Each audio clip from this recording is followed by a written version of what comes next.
अब बात करेंगे महा एग्जिट पोल की। 5 राज्यों में हुए विधानसभा चुनाव के एग्जिट पोल काफी ज्यादा चौंकाने वाले हैं। मध्य प्रदेश, छत्तीसगढ़, राजस्थान, तेलंगाना और साथ ही मिजोरम में चुनाव हुए हैं। 3 दिसंबर को काउंटिंग होगी, लेकिन उससे पहले आए एग्जिट पोल के नतीजे काफी अलग दिखाई दे रहे हैं। सबसे पहले राजस्थान की बात करें तो यहां पर बीजेपी की सरकार बनती हुई नजर आ रही है। 199 सीट में से बीजेपी को 106 सीट और साथ ही कांग्रेस पार्टी को 80 सीट और साथ ही अगर अदर्स की बात करें तो यहां पर 13 सीटें अदर्स के खाते में जाती हुई दिखाई दे रही हैं। और मध्य प्रदेश की बात करें तो पोल ऑफ पोल्स में बीजेपी को पूर्ण बहुमत मिलता हुआ दिखाई दे रहा है। 230 सीटों में से बीजेपी को 130 सीटें मिलती हुई दिखाई दे रही हैं, तो वहीं कांग्रेस को 97 सीटें मिलने का अनुमान जताया गया है। मध्य प्रदेश में 3 सीट अदर्स के पास में रहने का भी अनुमान है। पोल ऑफ पोल्स में बात करें छत्तीसगढ़ की तो यहां पर कांग्रेस की दोबारा से सरकार बनती हुई नजर आ रही है। 90 सीट में से कांग्रेस को 50 सीटें मिलती हुई दिखाई दी, जबकि बीजेपी की अगर बात करें तो 48 सीट मिलती हुई बीजेपी को यहां पर अनुमान जताया गया। अगर अदर्स की बात करें तो अदर्स के खाते में 2 सीटें जा सकती हैं, ऐसा अनुमान है। पोल ऑफ पोल्स में तेलंगाना में कांग्रेस इतिहास बनाती हुई दिखाई दे रही है, जो तेलंगाना में स्पष्ट बहुमत की ओर नजर आ रही है। तेलंगाना की 119 सीट में से कांग्रेस को 63, तो वहीं मौजूदा सत्तारूढ़ पार्टी भारत राष्ट्र समिति यानी कि बीआरएस को महज 44 सीटें मिलती हुई नजर आ रही हैं। बीजेपी के खाते में 5 सीटें जाने का अनुमान है।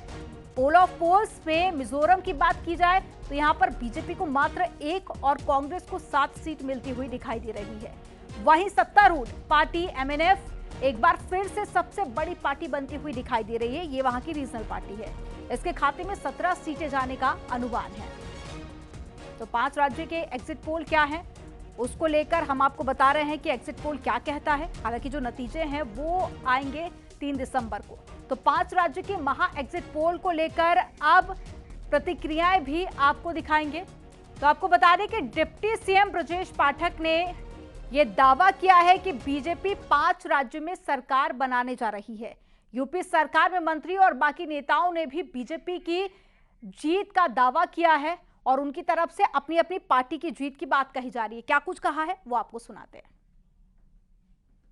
भारतीय जनता पार्टी अभी आपको आगे दिख रही है। जब 3 तारीख को रिजल्ट आएगा, भारतीय जनता पार्टी सभी राज्यों में प्रचंड बहुमत के साथ आ रही है और आदरणीय प्रधानमंत्री नरेंद्र मोदी जी की गरीब कल्याण योजनाओं ने जन जन का भरोसा जीता है। भारतीय जनता पार्टी दिन प्रतिदिन अपना वोट प्रतिशत बढ़ाने में कामयाब हुई है। कांग्रेस का कहना है कि तेलंगाना हो, मिजोरम हो, यहाँ तो बीजेपी का। देखिए, दक्षिण के राज्यों में भी भारतीय जनता पार्टी ने अच्छा प्रदर्शन किया है। भारतीय जनता पार्टी 3 राज्यों में निश्चित तौर से सरकार बना रही है। एग्जिट पोल और एक्चुअल रिजल्ट जो है उसके बीच का अंतर जो हम लोगों को फीडबैक है पार्टी का, कार्यकर्ताओं का, वह फीडबैक यही है कि हमारी सरकार मध्य प्रदेश में, राजस्थान में, छत्तीसगढ़ में बनने जा रही है। तेलंगाना और मिजोरम में भारतीय जनता पार्टी इतिहास का अपने जब से तेलंगाना बना है या जब से मिजोरम में हमने चुनाव लड़ना शुरू किया तब से अब तक की सबसे बड़ी विजय प्राप्त करेगी। जिन 5 राज्यों में मतदान पूर्ण हुआ उनके एग्जिट पोल को सबने देखा है। भारतीय जनता पार्टी के लिए संतोष की बात है कि हम राजस्थान में, मध्य प्रदेश में एग्जिट पोल के माध्यम से सरकार बनाने की दिशा में आगे बढ़ रहे हैं। छत्तीसगढ़ में भी भारतीय जनता पार्टी ने बहुत ही मजबूती के साथ चुनाव लड़ा। उम्मीद है कि वहां भी हमारी पार्टी को बड़ी कामयाबी मिलेगी। मोदी जी के उस कॉन्सेप्ट का परिणाम है जिसमें सबका साथ, सबका विकास की बात कही गई। आज देश के आम आदमी की सोच बदली है। क्या सेमीफाइनल है लोकसभा चुनाव के पहले का, यानी फाइनल में एनडीए ऐसी एब्सोल्यूट मेजॉरिटी लेगी? भारतीय जनता पार्टी की नीति और कार्यक्रमों पर पूरा देश विश्वास करता है और ये उसी का परिणाम है कि मेजॉरिटी पीपल आज सपोर्ट कर रहे हैं भारतीय जनता पार्टी। आप देखिए 3 तारीख को इंतजार करिए। 5 राज्यों में हम लोग राजस्थान में जीत रहे हैं, हम लोग जो है मध्य प्रदेश में दोबारा आ रहे हैं और तेलंगाना में एक बड़ी पार्टी के रूप में हम लोग उभर करके आ रहे हैं, तो हमारी जो है अच्छी प्रदर्शन होगा। देखिए, जब तक चुनाव होता है तो क्या हम कहेंगे कि क्या मैंने हम केवल एक पलट रहे हैं, 5 पलट रहे थे। अब चुनाव हो चुका है, लेकिन मैं अपनी बात कर रहा हूं कि हम लोग ज्यादा जीतेंगे। देखिए 3 तारीख को यानी परसों जब 5 राज्यों में जो विधानसभा चुनाव हुए, उन 5 राज्यों के जब परिणाम आएंगे तो आप सब देखेंगे कि वहां की 5 राज्यों की जनता का मन, जनता का विश्वास और जनता का मत भारतीय जनता पार्टी के प्रति है। क्योंकि जिस तरीके से प्रधानमंत्री मोदी जी ने पूरे देश के हर प्रदेश के विकास को सुनिश्चित किया, हर प्रदेश को विकास की तरफ आगे बढ़ाने के लिए पूरे मन से और पूरे लगन से काम किया, इससे आम जनमानस को हमारी भारतीय जनता पार्टी पे, हमारी मोदी सरकार पे पूरा भरोसा है और 5 राज्यों में पूर्ण बहुमत के साथ भारतीय जनता पार्टी अपनी सरकार बनाने जा रही है। जातीय जनगणना पर लगातार बयान सामने आ रहे हैं। बीजेपी के बड़े नेता भी इस मुद्दे पर अपनी बात रख रहे हैं। आज यूपी के परिवहन मंत्री दयाशंकर सिंह का भी जातीय जनगणना पर बयान सामने आया। उन्होंने कहा कि अधिकार केंद्र सरकार का है, न कि राज्य सरकार का, जबकि इससे पहले केशव प्रसाद मौर्य का बयान भी सामने आया था। देश के जो अधिकार क्षेत्र है उसमें जातीय जनगणना का अधिकार केंद्र सरकार को है, इसलिए प्रदेश सरकार का इसमें कोई अधिकार नहीं है, इसलिए हम लोग इस पर कुछ कह नहीं सकते। होने के नाते ये जानते हैं कि जातीय जनगणना भारत सरकार के माध्यम से कराई जाएगी और हमारे वरिष्ठतम नेताओं ने भी ये कहा है कि हम जातीय जनगणना के खिलाफ नहीं है। और केशव प्रसाद मौर्य भी जातीय जनगणना के खिलाफ नहीं है, ये सदन में छाती ठोक करके कह रहा हूं। लेकिन उत्तम जी शांत रहिए। लेकिन माननीय सभापति महोदय, आप जातीय जनगणना कराने की बात तो करते हो, कराने के पक्ष में नहीं हो। अगर कराने के पक्ष में होते तो जब सत्ता में थे तो जातीय जनगणना कराए बगैर सभी जातियों को न्याय देने का काम करते।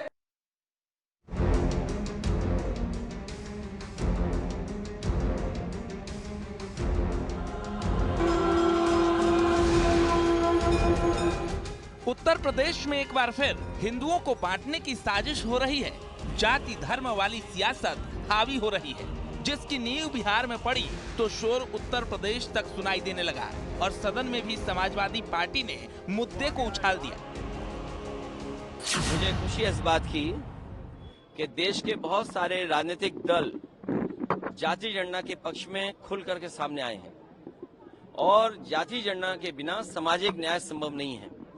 सामाजिक न्याय के लिए और सबको बराबर लाने के लिए आरक्षण जरूरी है और जो बाबा साहब भीमराव अम्बेडकर जी ने संविधान में जो व्यवस्था की है उस व्यवस्था के तहत ही सब बराबर हो सकते हैं। आप बढ़ाइए मत, मैं आपसे केवल ये चाहता हूँ। जात पात की राजनीति करने वाले अब विधानसभा में जातीय जनगणना को तूल दे चुके हैं। हालांकि केशव प्रसाद मौर्य ने सदन में जनगणना के सवाल पर सीना ठोक कर जवाब दिया और बता दिया कि वो बेशक जातीय जनगणना के पक्ष में है, लेकिन सवाल उठाने वाले तब कहां थे जब सरकार में थे। होने के नाते ये जानते हैं कि जातीय जनगणना भारत सरकार के माध्यम से कराई जाएगी और हमारे वरिष्ठतम नेताओं ने भी ये कहा है कि हम जातीय जनगणना के खिलाफ नहीं है। और केशव प्रसाद मौर्य भी जातीय जनगणना के खिलाफ नहीं है, ये सदन में छाती ठोक करके कह रहा हूं। लेकिन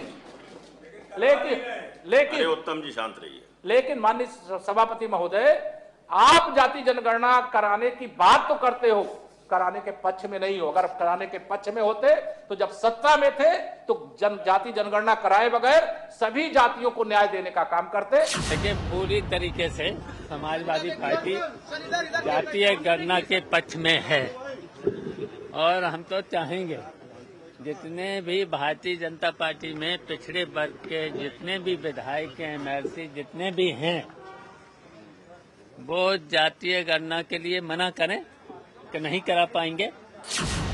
यानी 24 की लड़ाई अब जातीय जनगणना पर आ चुकी है। एक तरफ इंडी गठबंधन है तो दूसरी तरफ टीम मोदी, जो जाति की राजनीति पर दो धरे में बढ़ चुके हैं। हालांकि बिहार में जातीय जनगणना के आंकड़े आने के बाद समाजवादी पार्टी काफी उत्साहित है। जातीय जनगणना का मुद्दा एक बार फिर से उत्तर प्रदेश के दोनों सदनों में छाया रहा। एक तरफ जहां अपोजिशन ने भारतीय जनता पार्टी को जातीय जनगणना के मुद्दे पर घेरने की कोशिश की, वहीं पर बीजेपी की तरफ से केशव प्रसाद मौर्य ने इस बात को साफ कर दिया है कि उनकी पार्टी जातीय जनगणना के समर्थन में है। हालांकि जनगणना का काम क्योंकि केंद्र सरकार करती है, तो ऐसे में केंद्र को हुई इस पूरे मामले में आखिरी फैसला लेना है। दरअसल जातीय जनगणना की मांग के पीछे जाति की राजनीति को समझे तो हुकुम सिंह कमेटी की रिपोर्ट सारी कहानी बयां कर देती है। रिपोर्ट के मुताबिक यूपी में यादवों की संख्या 19.4% है, कुर्मी और पटेल की संख्या 7.4% है, लोथ की संख्या 4.8% है। वहीं निषाद, मल्लाह, केवट की बात करें तो 4.3% है। जाटों की संख्या 3.6% के आसपास है, तो वहीं भर राजभर मिलाकर 2.4% आबादी है। यानी सबको जोड़ दें तो 50% से ज्यादा यूपी में सिर्फ ओबीसी हैं। मतलब साफ है, जनगणना की मांग के पीछे का मकसद ओबीसी वोट बैंक को पाले में लाने का है, जिससे बिहार की तरह ये तय हो सके कि किस जाति की संख्या कितनी है, जिससे चुनाव के वक्त इसे भुनाया जा सके। Bureau report, news 18।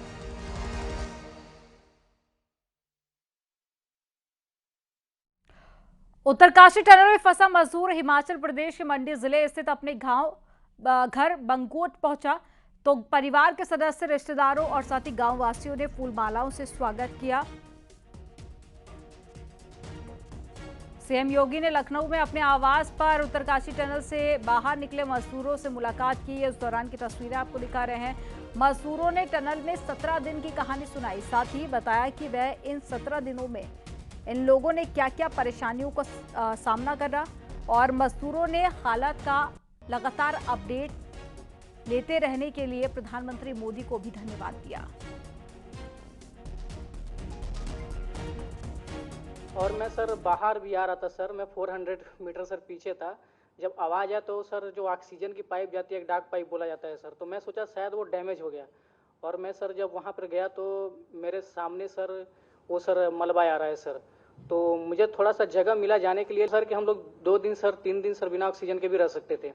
बाकी कंपनी के सर बहुत कंपनी वालों ने प्रयास किया, नवयुगा इंजीनियरिंग कंपनी ने दिन रात। उत्तरकाशी टनल में फंसा मजदूर हिमाचल प्रदेश के मंडी जिले स्थित अपने घर बंगोट पहुंचा, जहां पर परिवार के सदस्य, रिश्तेदारों और गांव वासियों ने फूल मालाओं के साथ में स्वागत किया।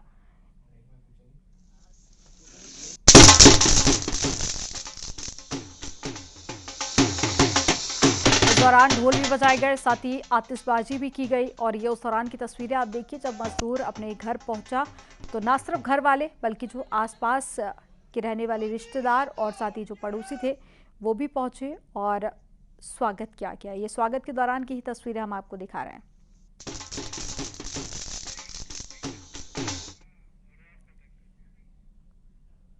यहां पर वक्त हो गया एक छोटे से ब्रेक का। आप देखते रहिए न्यूज़ 18।